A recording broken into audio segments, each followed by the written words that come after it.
Bismillahirrahmanirrahim. Assalamualaikum warahmatullahi wabarakatuh. Alhamdulillahi rabbil alamin. Wabihi nasta'inu ala umuri dunya waddin. Wassalatu wassalamu ala sayyidina Muhammadin wa ala alihi wa sahbihi ajma'in, amma ba'd. Sahabat yang dirahmati oleh Allah, alhamdulillah di hari keempat bulan Ramadan ini, Allah subhanahu wa ta'ala masih memberikan nikmatnya yang luar biasa kepada kita, sehingga kita masih berjumpa dengan bulan Ramadan dan kita masih bisa mengisinya dengan ibadah yang diridhai oleh Allah subhanahu wa ta'ala. Sahabat, di hari keempat bulan Ramadan ini, di dalam cerita Adli episode keempat, kita masih akan tetap membincangkan tentang kehidupan sahabat-sahabat Rasulullah Muhammad sallallahu alaihi wasallam yang benar-benar sangat luar biasa. Di 3 episode sebelumnya, kita membahas tentang kehidupan 3 sahabat Rasulullah yang benar-benar luar biasa dan benar-benar mengajarkan kepada kita tentang bagaimana kita berjuang membela agama Islam dan tentang bagaimana kita mencintai Rasulullah Muhammad sallallahu alaihi wasallam. Di episode keempat ini, kami akan menyajikan satu kisah tentang sahabat Rasulullah Muhammad sallallahu alaihi wasallam yang namanya dikenang oleh sejarah, namanya dikenang oleh para malaikat, dan namanya telah ada di surganya Allah subhanahu wa ta'ala. Siapa sahabat tersebut? Sahabat tersebut adalah Ja'far bin Abu Talib. Ya, Ja'far bin Abu Talib, saudara kandung dari Ali bin Abi Talib, menantu Rasulullah Muhammad sallallahu alaihi wasallam.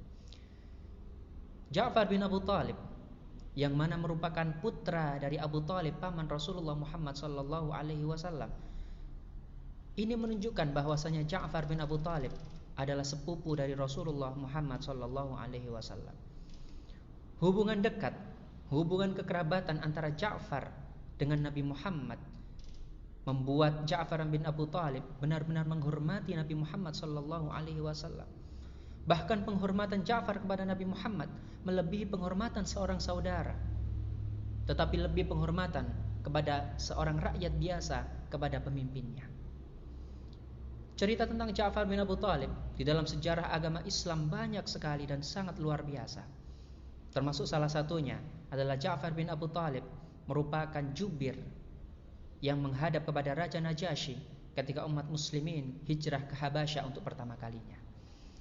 Tetapi pada episode keempat ini kita tidak akan membahas tentang Ja'far bin Abu Talib yang menghadap kepada Raja Najasyi, tidak. Tetapi yang akan kita bahas adalah tentang mengapa Ja'far bin Abu Talib mendapatkan julukan At-Tayyar atau sang penerbang. Mengapa Ja'far bin Abu Talib mendapatkan julukan At-Tayyar atau sang penerbang dari Allah subhanahu wa ta'ala? Ini ada kaitannya dengan perang yang luar biasa, perang yang merenggut nyawa dari Ja'far bin Abu Talib sehingga beliau meninggal dunia dan menjadi syahid. Perang itu adalah perang Mu'tah, perang yang terjadi pada tahun 8 Hijriah yang melibatkan antara umat muslimin melawan pasukan Romawi pimpinan dari Heraklius. Pada saat itu, peperangan Mu'tah benar-benar terjadi begitu dahsyatnya. Bahkan pasukan dari Raja Heraklius dari Romawi berjumlah 100.000 orang, sedangkan pasukan muslimin hanya berjumlah 3.000 orang saja. Pada saat itu Rasulullah Muhammad sallallahu alaihi wasallam mengutus Zaid bin Harithah untuk menjadi panglima dan memegang panji Islam yang dibawa ketika peperangan. Rasulullah Muhammad sallallahu alaihi wasallam berpesan kepada umat muslimin, jika nantinya Zaid bin Harithah sebagai panglima dan juga sebagai pemegang panji bendera Islam syahid, maka posisi panglima akan digantikan oleh Ja'far bin Abu Talib. Kemudian jika Ja'far bin Abu Talib juga meninggal dunia dan syahid dalam peperangan tersebut, Rasulullah mengutus Abdullah bin Rawaha untuk menggantikan posisi Ja'far bin Abu Talib. Dan pada akhirnya ketika peperangan Mu'tah terjadi, pada saat itu Zaid bin Harithah sebagai seorang panglima tiba-tiba harus gugur dan syahid dalam medan peperangan tersebut.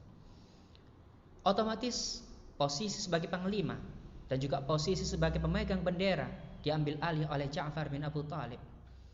Dan Ja'far bin Abu Talib begitu gigih dan begitu luar biasa dalam membela agama Islam, dalam berjuang dalam peperangan Mu'tah. Ja'far bin Abu Talib kemudian dikelilingi oleh pasukan Romawi, yang mana mereka berusaha untuk menjatuhkan bendera kaum muslimin. Tapi Ja'far bin Abu Thalib sekali lagi berusaha untuk mempertahankan agar bendera kaum muslimin masih berdiri tegak, yang menjadi tanda bahwa umat muslim masih tetap akan bergerak untuk melawan pasukan Romawi. Pada akhirnya pasukan Romawi terus merangsek, dan pada akhirnya berhasil memutuskan tangan kanan dari Ja'far bin Abu Thalib. Putuslah tangan kanan dari Ja'far bin Abu Thalib. Kemudian Ja'far bin Abu Thalib masih tetap gigih dan memegang bendera itu dengan tangan kirinya. Pasukan Romawi tidak mau kalah. Mereka tetap merangsek dan mereka berusaha untuk melukai dan menjatuhkan Sayyidina Ja'far bin Abu Thalib. Dan pada akhirnya tangan kiri dari Sayyidina Ja'far bin Abu Thalib berhasil diputuskan oleh pasukan Romawi. Sehingga Ja'far bin Abu Thalib tidak memiliki dua tangan. Tapi apa yang dilakukan oleh Sayyidina Ja'far bin Abu Thalib? Sayyidina Ja'far bin Abu Thalib memegang bendera itu dengan kedua lengannya yang masih tersisa dan merangkulnya, meletakkannya di dalam dadanya Ja'far bin Abu Thalib. Kita bisa melihat bagaimana Ja'far bin Abu Thalib tetap berusaha dan tetap berjuang, memperjuangkan agama Islam dan memperjuangkan agar bendera kaum muslimin masih berdiri tegak sebagai penanda kaum muslimin masih tetap bisa melawan pasukan Romawi. Melihat hal ini pasukan Romawi semakin beringas sehingga mereka berusaha untuk membunuh Ja'far bin Abu Thalib, dan pada akhirnya sebuah sabetan pedang dari kaum Romawi membunuh Sayyidina Ja'far bin Abu Thalib.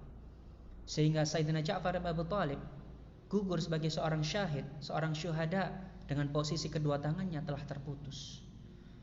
Pada akhirnya bendera pun diambil oleh Abdullah bin Rawahah sesuai dengan instruksi dari Rasulullah Muhammad SAW. Tapi pada akhirnya Abdullah bin Rawahah pun menjadi syahid, sehingga pada akhirnya bendera umat muslimin dalam peperangan Mu'tah dipegang oleh Khalid bin Walid.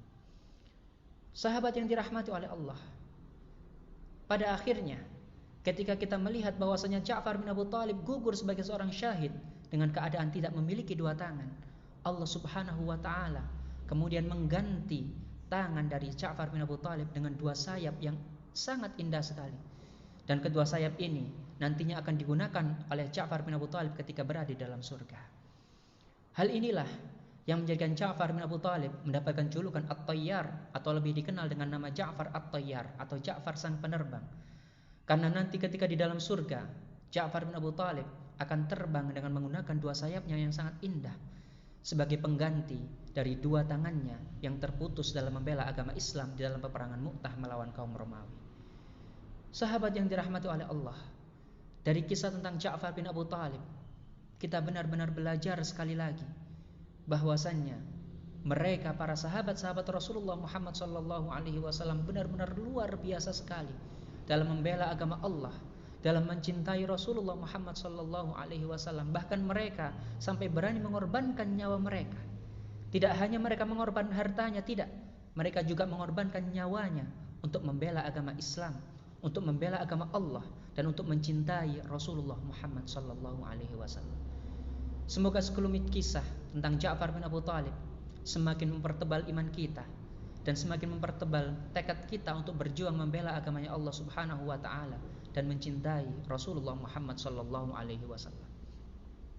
Sahabat yang dirahmati oleh Allah, dari pusat kota Gresik kami ucapkan marhaban ya Ramadan. Selamat menunaikan ibadah puasa hari keempat. Semoga Allah Subhanahu wa taala tetap memberikan kepada kita kesehatan sehingga kita bisa menuntaskan bulan Ramadan dan mengisinya dengan ibadah-ibadah yang diridhai oleh Allah Subhanahu wa taala. Akhirul kalam, wassalamu alaikum warahmatullahi wabarakatuh.